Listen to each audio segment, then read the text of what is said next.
Hey, welcome back. Cooking in the Kitchen, still here with Paul and Gaynor. Fantastic, love the music. So how are you doing? You settling in? Everything going okay? Yeah, great, thank you. Yeah. You had a nice drive up the day as well, here. Yeah, very nice, actually. Quite leisurely, until we got to the shopping centre. Yeah, it's always difficult to hit when you hit a bit of traffic. But anyway, let's get on to the music. So you've moved on to the piano now. Do you actually write on the piano, or what do you do? Yes, I do actually. Yeah, I do a bit of writing. Yeah. I do a bit of writing on my own, but also Paul and I have started writing together. So I wrote the melody and the piano parts of this, and then Paul gave me some lyrics, to which I then kind of moulded over my song. So what's the song called? Convincing Me. Convincing Me. So you're going to convince me? I am. Excellent. I'm looking forward. Take it away whenever you're ready. Nice one.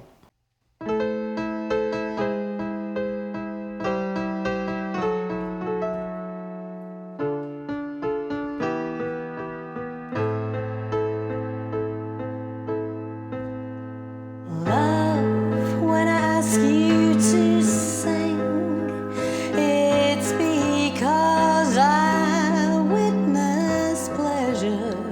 Your face lights up, your smile erupts, convincing me of the phrase you sing to me, and then I feel your every movement of your sway, convincing me. You close your eyes, convincing me. You feel the drift, convincing me.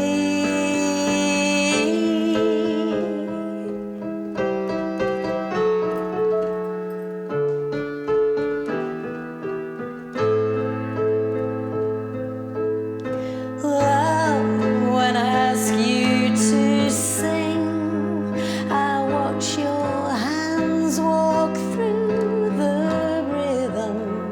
You tap your thigh to the beat, convincing me of the phrase you sing to me, and then I feel your every movement, the breath you take, convincing me.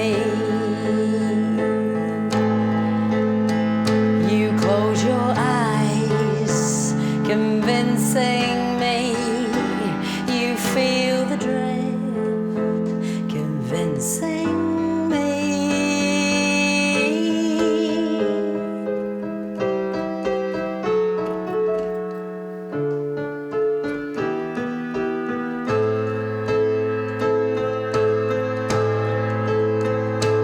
Your flawless time forever counted by the drum that echoes in my heart.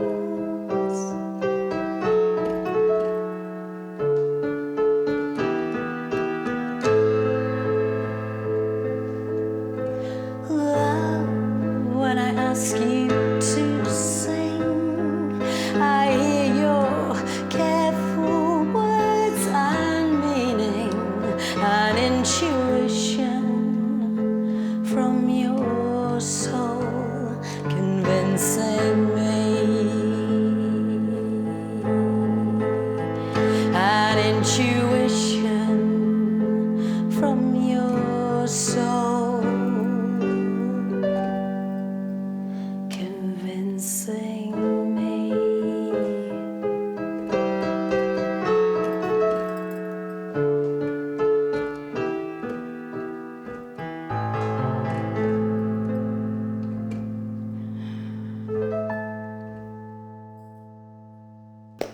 That's brilliant.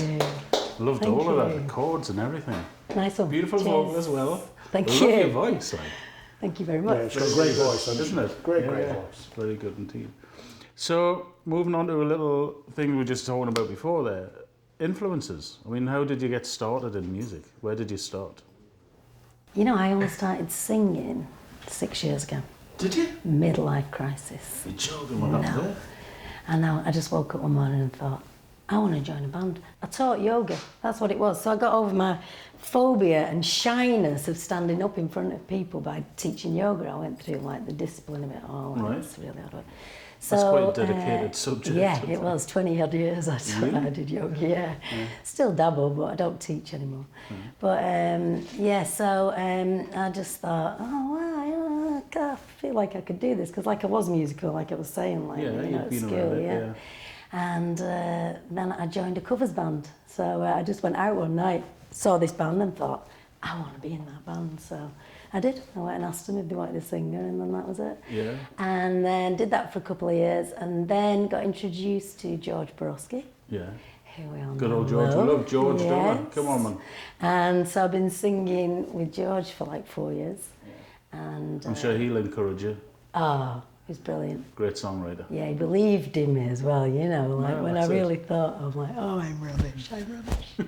So, yeah, he was great. So, and then I met Paul. Paul, how did you get into music? Mine's more sort of the classic story, really. I started when I was 16 Yeah. in 1983 and played guitar in a couple of bands. Right. Had a bit of success. We sort of did a couple of nice support tours and things like that. And then by 1990, it was all washed up. The band had gone, and so I retired to the hills with a guitar. Did you? Yeah. Yeah. And then I had a sabbatical of 22 years. Right. And then 3 things happened in quick succession. The first one was Facebook. Right.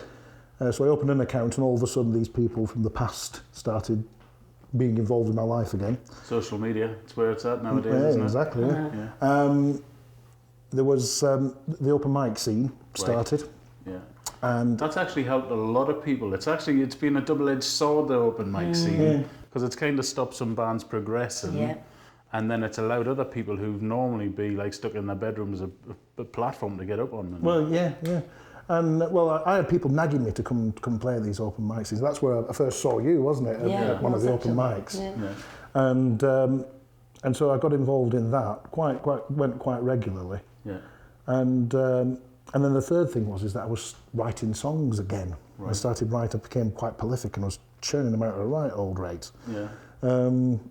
And so, so it sort of stemmed from there, really. Did it? And then so that was 2012, so we got to 2014, and that's where I thought, right, I want to do something bigger now, and I want to be in a band, and I want to take my songs out to the world. That's brilliant. And that's where Gaynor comes in. That's where you opened it up, yeah.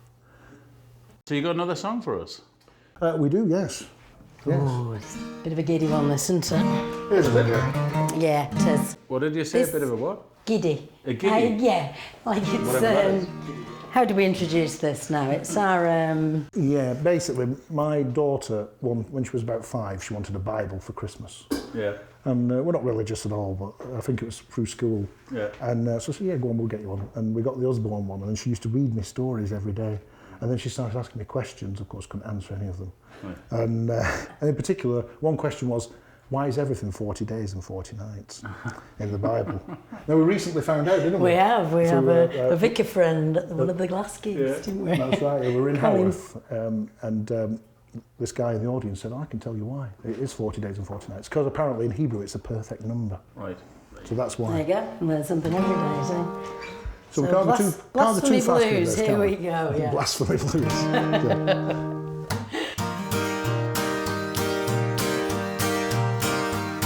This song concerns Noah, a genuine, honest guy. He's chosen to survive the flood, never questions why. But in his newfound diary, that's serialized by the press, his human side's revealed to all. He wants this off his chest. Oh, 40 days and 40 nights, head to toe in animal bites. God love me, where did I sign up for this? I thought I'd read the smallest print, but not even the slightest hint of 40 days and 40 nights. Of 40 days and 40 nights. Can't keep still. God then turns to Moses, and like a trooper he responds. He He's marching up the mountain for the Ark of Covenant. But in his final interview, the journalist suggests he's not a happy fellow, and he wants this off his chest. Oh, 40 days and 40 nights, camping on that mountainside. God love me, where did I sign up for this? I hear the party raging on while the cat's away. The mice have fun for 40 days and